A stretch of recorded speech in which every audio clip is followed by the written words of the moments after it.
A pleasure to meet y'all at last, and welcome back to some more films I'm willing to talk about again. And now, today is where I get into some more action revolving around the Ice Age franchise. Yesterday I've talked a bit about Ice Age 1 from 2002 and the 2006 sequel, The Meltdown. But now's the time where I get to another two sequels from the series. I've talked a little bit about Continental Drift before, and of course, Dawn of the Dinosaurs. And both of these films are in fact really significant because I've had both of these films in my possession for a long time. I've watched them both a lot, and I've gotten to know about them well enough to the point where I won't really need to watch them again, just so I can talk about them again. I've got them nice and fresh in my mind, like I had just seen them again. And of course, we also can't forget about how Collision Course turned out. This was the 5th official film in the series. And we also can't forget about the latest installment, the 6th film in the series, which acts a bit like a reboot to the franchise, The Adventures of Buck Wild from 2022. And so, I don't really know if I would want to talk about that by any means. But just getting to the point here, Dawn of the Dinosaurs, the 3rd film in the series from 2009, is pretty much the one where many people might be skeptical. Because as you probably know by now, 3s in franchises are not as good. For the most part. It's a very rare thing to come across a part 3 that actually excels, and even does better than that of the first or the second films. Like Toy Story 3, for example. Pixar was able to successfully create a part 3, and as you probably know by now when I talked about it again here on my YouTube channel, in this series alone, this film did so well that it just has so much significance, and it also allowed for Pixar to do even bigger projects by all accounts. But in any seriousness here, this number 3 came out the year before then, in 2009. Ice Age Dawn of the Dinosaurs was a bit of a different take on Ice Age as a whole, based on the exact timeline that this particular event happened in real life. History has shown that the Ice Age did in fact take place many years after the events of the dinosaurs. The KT event, which was ultimately the one extinction that dropped down the entire amount of life on Earth by 75%, rendering only 25% of all life forms on Earth to survive. They were able to adapt and quickly repopulate the Earth, and even to this day, we're still trying our best to see if we can prevent massive extinctions like this from happening again. There are a few distinct possibilities of asteroids, for example, coming around and possibly colliding with the Earth itself, such as one case in 2029. Which is when we'll most likely see this asteroid coming our way and possibly colliding with a part of the planet. But in any case though, Ice Age 3 Dawn of the Dinosaurs happens to do something a little bit different that you would not expect. It actually takes place in the same exact time period, which is of course the Ice Age, yet there actually is somehow a connection to a surviving brethren of dinosaurs. Because at one point, Sid the Sloth comes across a trio of eggs and actually ends up taking care of these eggs, like a good parent.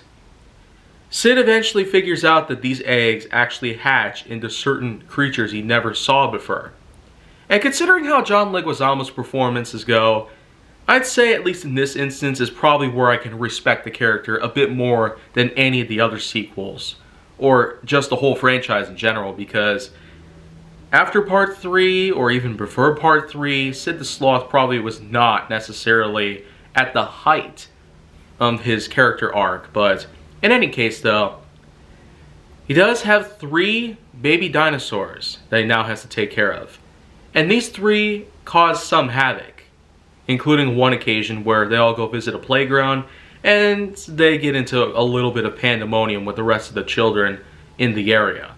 Eventually, a ginormous dinosaur stumbles upon the land and it turns out to be the mother of those 3 children. All 3 of these dinosaurs, along with Sid himself, all get taken down to a mysterious location. The rest of the gang, which includes the likes of Manny, Ellie, Diego, Crash, and Eddie, they all go follow this ginormous T-Rex that was carrying 3 babies and a sloth down into a mysterious cavern down below. And this cavern takes them to a place that they had never seen before in their whole lives. It is apparently a land underneath the large layer of ice that just so happens to occupy the rest of the world. It's basically like a split dimension. Kind of like what had happened in the Super Mario film in '93. This land that exists below the ice is home to all prehistoric life that had supposedly gone extinct. And the way I see it, that's a bit of a controversy in and of itself. It really makes you wonder, did the KT event actually cause an event like this? Did it actually allow for dinosaurs to live somewhere below ground and never be spotted by anybody of any sort, despite the best technological advancements that we could ever have? There's a lot of questions I feel like that probably will never go unanswered.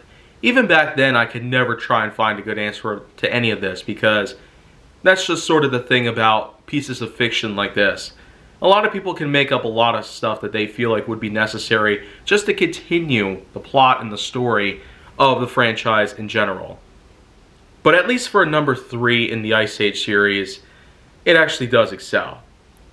Because it actually introduces another very well known and rather impressive character, Buck Wild.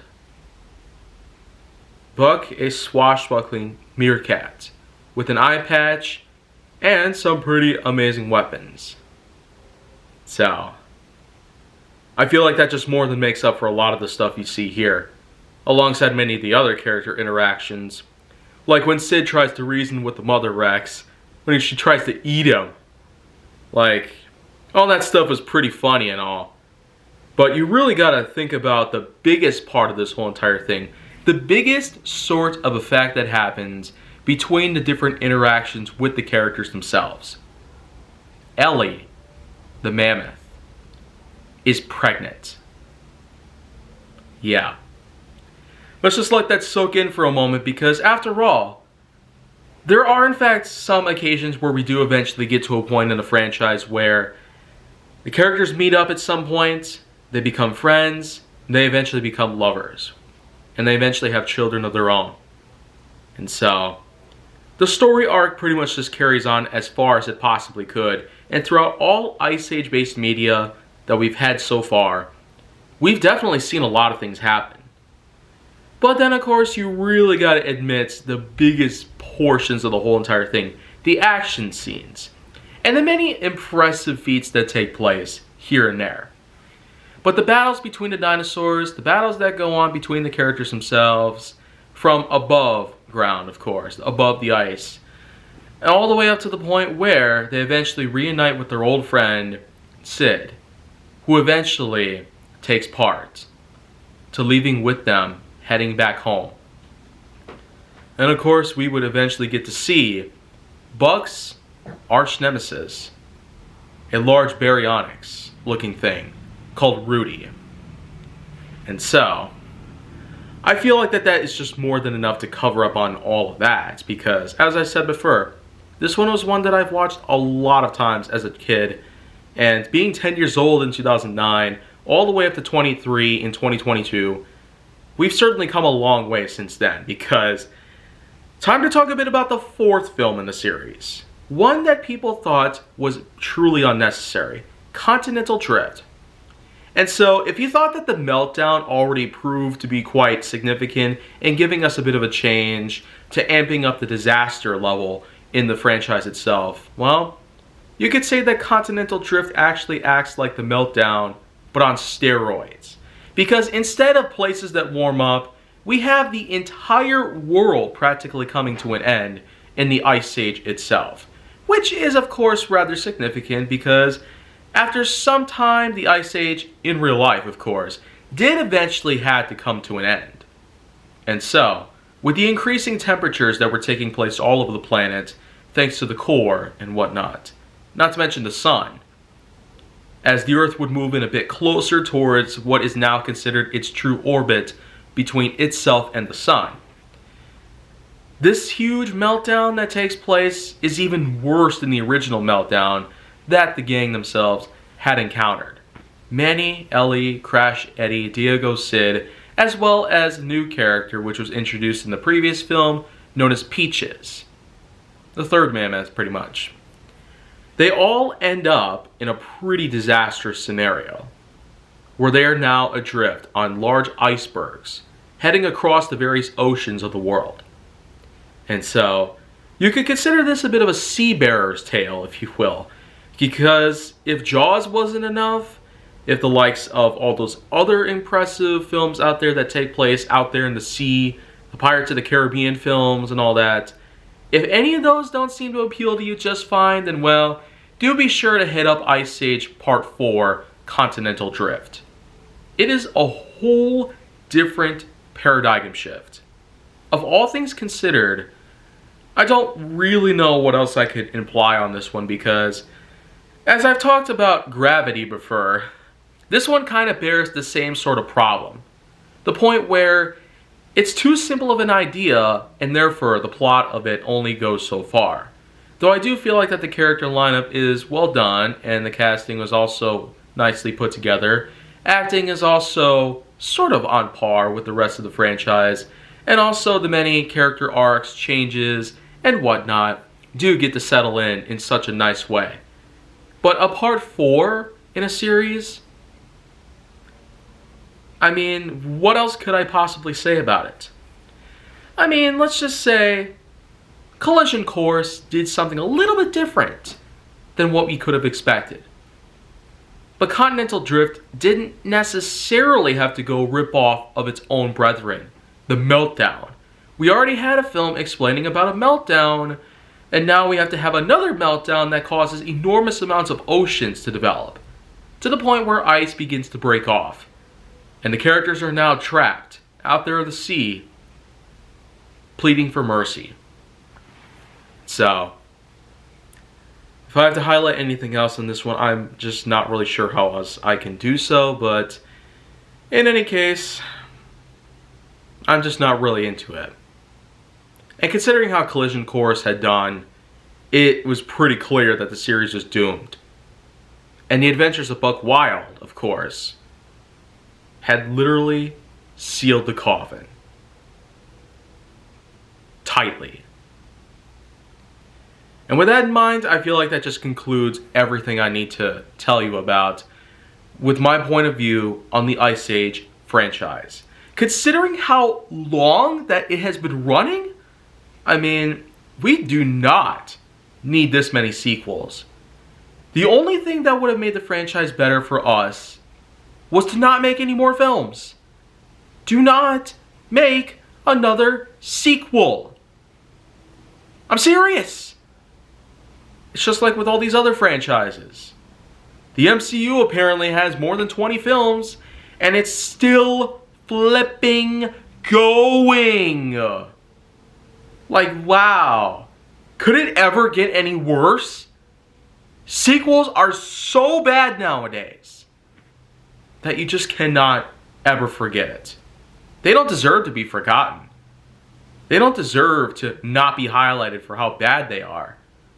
If Mortal Kombat Annihilation had taught us anything, with people calling it the worst film of all time, the worst sequel ever possibly made by humans or by anything in general, it's that sequels are not meant to be made.